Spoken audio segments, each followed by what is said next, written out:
कहानी सुनाता हूँ एक अनोखे वीर पुत्र की, जिसका नाम था छत्रपति शिवाजी महाराज। सन 1627 ईस्वी पूरे भारत पर मुगल साम्राज्य का आधिपत्य था। उत्तर में शाहजहां तो बीजापुर में सुल्तान मोहम्मद आदिल शाह और गोलकोंडा में सुल्तान अब्दुल्ला कुतुब शाह। दिल्ली के सुल्तान सेना के लिए हमेशा मुस्लिम अफसरों को ही प्राथमिकता देते थे। बंदरगाहों पर पुर्तगालियों का कब्जा था और थल मार्ग पर मुगलों का अधिकार। इसलिए उत्तरी अफ्रीका और मध्य एशिया से मुसलमान अधिकारियों को ला पाना मुमकिन नहीं था और डेक्कन के सुल्तानों को हिंदू अधिकारी नियुक्त करने पड़ते थे। आदिल शाह की सेना में एक मराठा सेनाध्यक्ष था, शाहजी भोसले। शाहजी सेना में उच्च पद पर आसीन था। सन 1630 में महाराष्ट्र में जुन्नर के समीप शिवनेरी के किले में उनके और जीजाबाई के यहाँ एक पुत्र का जन्म हुआ। स्थानीय देवी शिवाई के नाम पर पुत्र का नामकरण हुआ, जो आगे चलकर छत्रपति शिवाजी महाराज के नाम से विश्व विख्यात हुए।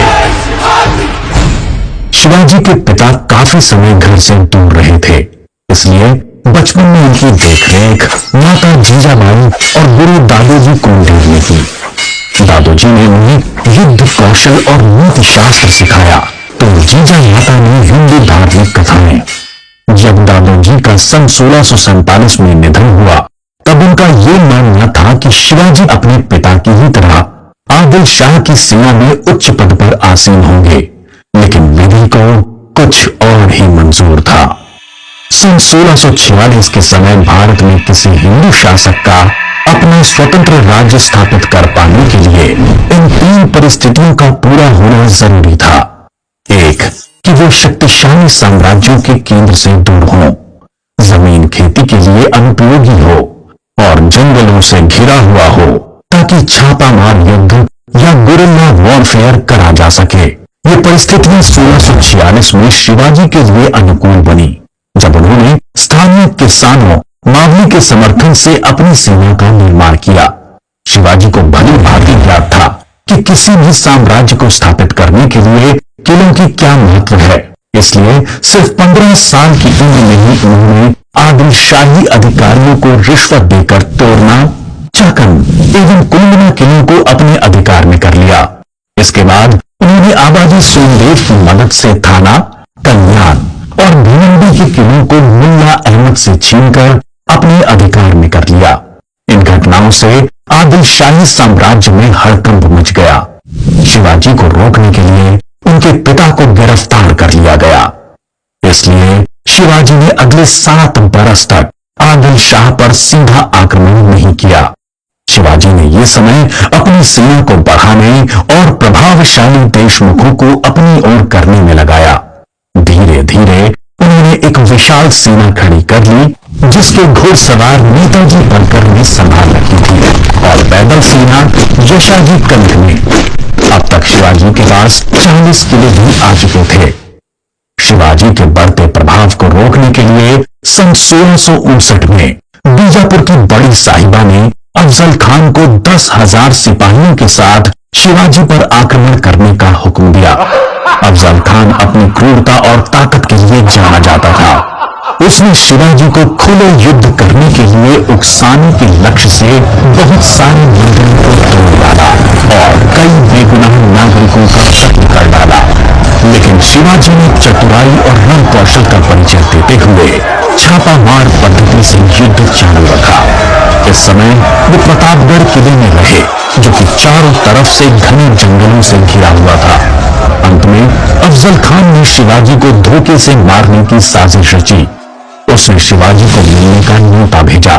जब वो मिले, अफजल खान ने अपनी मजबूत पकड़ में शिवाजी को दबाकर मार डालने का प्रयास किया। शिवाजी पहले से तैयार थे। अपने छुपाकर रखे हुए बाग नाका से उन्होंने अफजल खान का पेट ही चीर डाला, जो कि उनसे 2 गुना विशालकाय था। इसके बाद प्रतापगढ़ की लड़ाई में शिवाजी ने अफजल खान की सेना को करारी मार दी। शक्तिशाली अफजल खान की हार से बीजापुर का सुल्तान स्तब्ध रह गया। अब की बार रुस्तम जमान को भेजा गया। 28 दिसंबर 1659 को शिवाजी ने रुस्तम जमान की सेना पर सामने से हमला बोल दिया। साथ ही उनकी सेना की 2 और टुकड़ियों ने दोनों दिशाओं से रुस्तम की फौज पर आक्रमण कर दिया। रुस्तम जमान शर्मिंदाजनक स्थिति में लड़ाई के मैदान से अपनी जान बचाकर भाग गया। सन 1660 में आदिल शाह ने अपने सेनापति सिद्दी जौहर को शिवाजी पर हमला करने के लिए भेजा। शिवाजी पन्हाला किले में थे और सिद्दी जौहर की सेना ने किले को चारों ओर से घेर लिया। शिवाजी ने सिद्दी जौहर को मिलने का न्योता दिया और जब वे मिले आदिल शाह को संदेश भिजवा दिया कि सिद्दी जौहर उनसे गद्दारी कर रहा है। इससे आदिल शाह और सिद्दी जौहर के बीच लड़ाई छिड़ गई, जिसका फायदा उठाकर शिवाजी एक रात अपनी 5000 सिपाहियों के साथ पन्हाला किले से बाहर निकल आए। बाजी प्रभु देशपांडे ने न सिर्फ सिपाहियों के साथ दुश्मन सेना को उलझाए रखा, जिसकी वजह से शिवाजी सकुशल निशान पर पहुंच गए। इस लड़ाई में बाजी प्रभु देशपांडे को अपने प्राणों से हाथ धोना पड़ा। उनको महाराष्ट्र के इतिहास में एक महान योद्धा माना जाता है। इसके बाद बीजापुर की बड़ी बेगम ने औरंगजेब से शिवाजी को पकड़ने के लिए विनती करी। उसने अपने मामा शाइस्ता खान को 1,50,000 सैनिकों के साथ शिवाजी से युद्ध करने भेजा। शाइस्ता खान ने अपनी विशाल सेना के बल पर पुणे पर कब्जा कर लिया और शिवाजी के निवास स्थान लाल महल पे अपना बसेरा डाल दिया। शिवाजी ने चालाकी से अपने 400 सिपाहियों के साथ शादी के बारातियों के वेश में पुणे में प्रवेश कर लिया। रात के समय उन्होंने सीधे शाइस्ता खान के ऊपर खतरनाक हमला बोला। खान ने खाकी से कूदकर अपनी जान बचा ली, पर शिवाजी की तलवार की वार से अपनी 3 उंगलियां गंवा बैठा। उंगली तो गई और इज्जत भी। फिर शिवाजी ने सन 1664 में मुगल व्यवसायी केंद्र सूरत पर आक्रमण करके उसको तहस नहस कर डाला। औरंगजेब आग बबूला होकर 7 वर्षीय राजपूत सेना नायक मिर्जा राजा जय सिंह को अपने 1.5 लाख सैनिकों के साथ शिवाजी से लड़ने के लिए भेजा। इस युद्ध में शिवाजी की हार हुई और उन्हें अपने 23 किले और 4 लाख की मुद्रा हर्जाने के रूप में देनी पड़ी। उन्हें अपने 9 वर्ष के पुत्र संभाजी के साथ आगरा जाना पड़ा।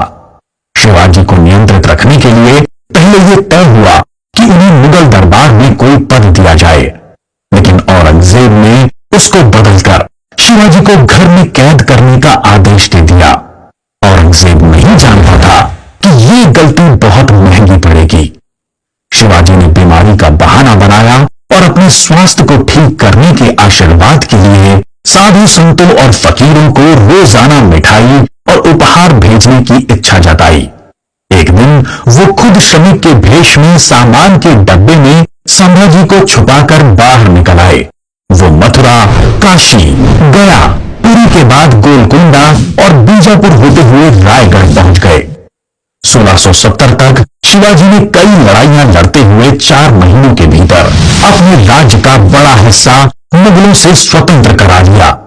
सन 1671 से 1674 तक औरंगजेब ने भरसक प्रयास किया शिवाजी को अपने अधीन करने का, लेकिन वो बुरी तरह से असफल हुआ। उसने अपने उत्तम योद्धाओं जैसे दाऊद खान और मोहब्बत खान को शिवाजी से लड़ने भेजा, लेकिन सबको मुंह की खानी पड़ी। इसके साथ ही सन 1672 में अली आदिल शाह की मृत्यु हो गई और बीजापुर सल्तनत की स्थिति में चला गया। आखिर वो दिन आया जब गदा भट्ट ने 6 जून 1664 को पूरे उत्सवनुमा वातावरण में हिंदू परंपराओं के साथ शिवाजी का राज्याभिषेक किया। वो मराठा के राजा बने और कई सदियों के अंतराल के बाद हिंदू रीतियों, तिलक, जनेऊ और वेदों के उच्चारण के बीच किसी राजा का राज्याभिषेक संपन्न हुआ। शिवाजी की महानता सिर्फ उनकी बहादुरी और युद्ध कौशल में ही नहीं थी, वो एक योग्य प्रशासक भी थे। उन्होंने धर्म के आधार पर कभी किसी के साथ पक्षपात नहीं किया। उनके कई अधिकारी, यहाँ तक कि उनके व्यक्तिगत अंगरक्षकों में कुछ मुसलमान भी थे। उन्होंने कभी किसी भी नारी का निरादर नहीं किया, यहाँ तक कि युद्ध में की स्त्रियों को भी सम्मान सहित वापस भेज देते थे। गुरिल्ला युद्ध, किलों का उपयोग और नौसेना का निर्माण भारत में पहली बार शिवाजी ने ही करा।